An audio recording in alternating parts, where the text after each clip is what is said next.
last time out. Things almost went wrong, but went alright in the end. Now, Buddy doesn't have much of a break as Formula 1 heads to Mexico City.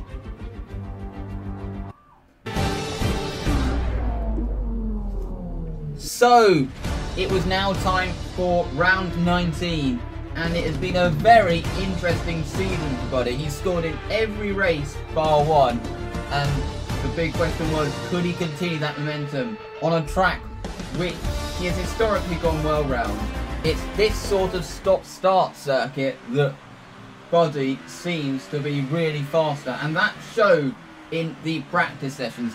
He showed good pace on a consistent basis.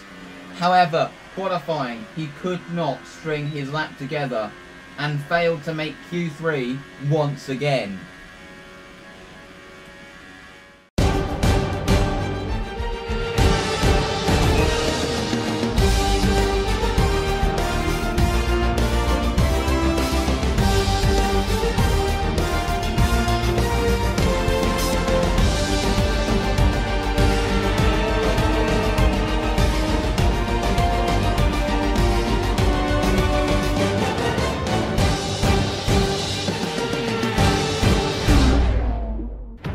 So, it was now time for the third to last race of the season. It's a little overcast, but no rain is expected for this race. And it was going to be an interesting one to see if Buddy can fight back through the field after a disappointing qualifying. He starts 9th due to a lot of grid penalties, so it's not looking as bad as it looked after qualifying. But it was going to be an interesting one. The race pace that Buddy showed was very solid. So, could he make use of that and have a good race here today? So, looking at the starting grid, it's right on pole ahead of Perez at his home race. Verstappen is in third with Hamilton fourth due to a penalty. Fifth we have Verstappen and Vettel is in sixth due to a penalty. Leclerc seventh, Bottas has a penalty, so is eighth. Buddy will start in ninth with Van Dorn, rounding out the top 10 in the McLaren. 11th it's Ricciardo with a penalty ahead of Gasly in 12th. 13th it's Grosjean, also with a penalty. Sirotkin 14th with a penalty for Alonso as well. Hartley starts in 16th ahead of Stroll and Ericsson both having penalties, with Ocon and Sainz both having penalties starting at the back of the grid. The scene was set for the Mexican Grand Prix.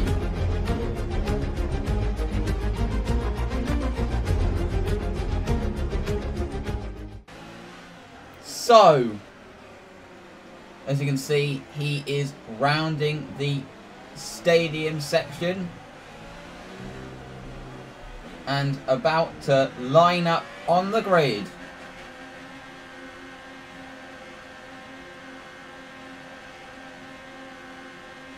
To see if he can pull off a good race.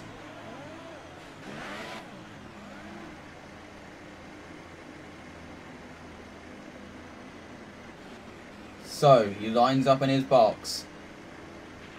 Keep an eye on the lights. The start sequence will begin as soon as the grid is formed. Be ready with the clutch. Here we go.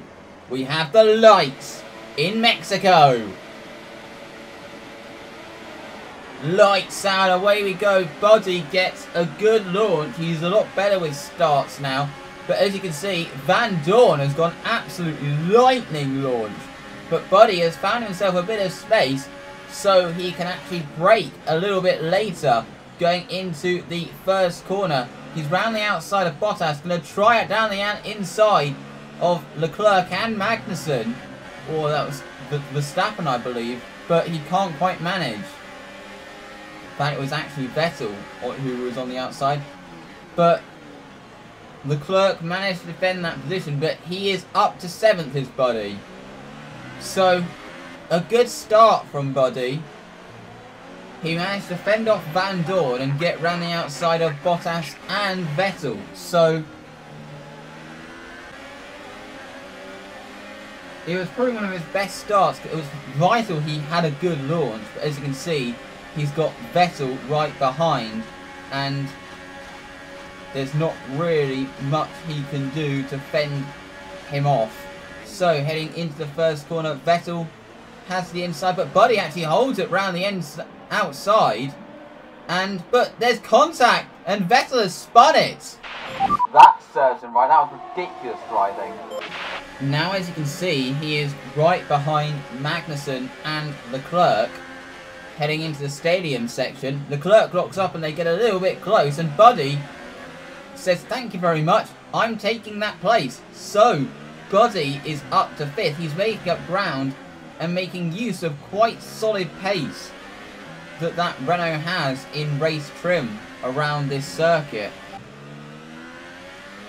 Now, as you can see, moving on to lap 12, he's got Bottas right behind him. And there's not really much he's going to be able to do to fend off the Mercedes. So Buddy doesn't really put much effort in to fend him off. So, but still he's in 6th, so he's having a reasonable race. Now moving on to lap 18, as you can see, he hasn't pitted yet, and many cars have, but this is the lap that he's going to come into the pits. So he's into the pits. He actually just misses the bollard, and he's going for a long middle stint.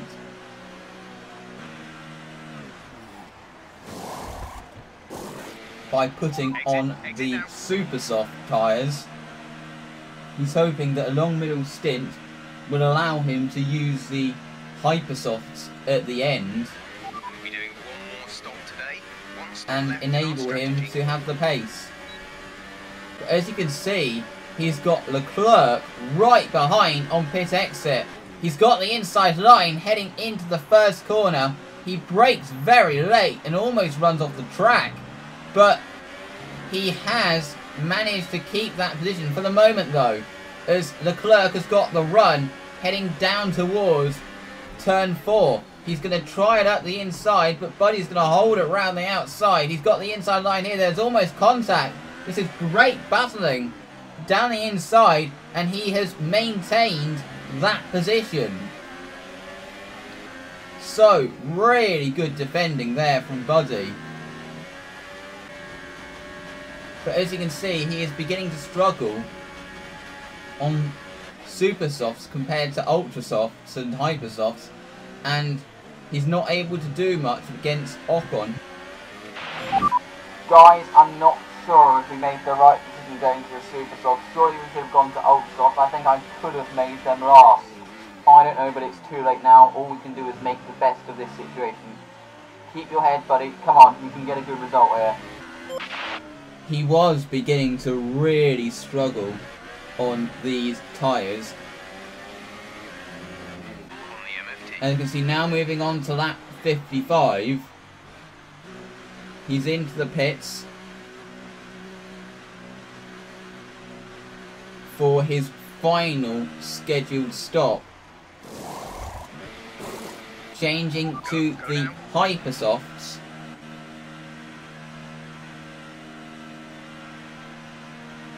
But as you can see, he has fallen victim to the undercut from both Leclerc and Magnussen. As you can see, he's got Alonso right behind, but he kind of gets saved a bit by the fact that Alonso had to adhere to blue flags from Hamilton. As you can see, Ocon has actually retired, so that has given us a position. But now he has managed to catch up to Magnussen. He is now right behind the Haas and ready to make a move. And then Magnussen would make a mistake. Buddy would say, "Thank you very much," and he takes the place. But he has quite a gap corners. to catch up to the clerk. And now, as you can see, it was just too little too late and he couldn't make up any more positions. So he rounds the final corner to finish in P9. Okay, buddy, we acknowledge once again we didn't make the best strategy decisions, but you drove well. Well done. So nice honesty from his team to admit that they messed up once again with the strategy. But Buddy still drove well, and getting the 2 points that he did, quite an impressive drive. As you can see, it is Lewis Hamilton that won the race, and Buddy has scored in every race bar one this season, so he's had a really consistent run this year. It has been a really solid season for him to be able to consistently bring those results and bring those points. And as you can see from the standings, it is really benefiting him and the team. But Buddy's presence in the Renault team was leading to issues behind the scene regarding his dad. And unfortunately, they would catch up to him after the race.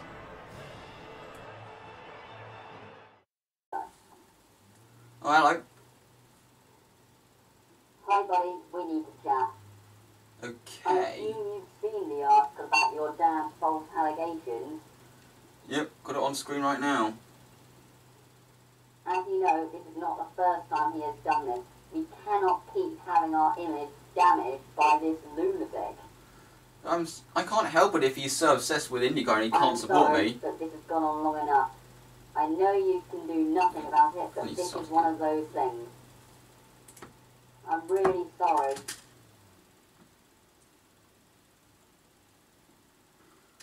Okay, 3, 2, 1, go. Oh, hello.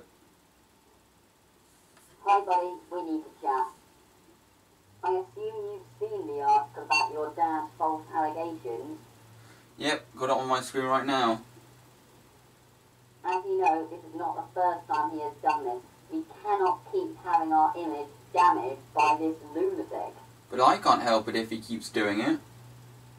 I am sorry, but this has gone on long enough.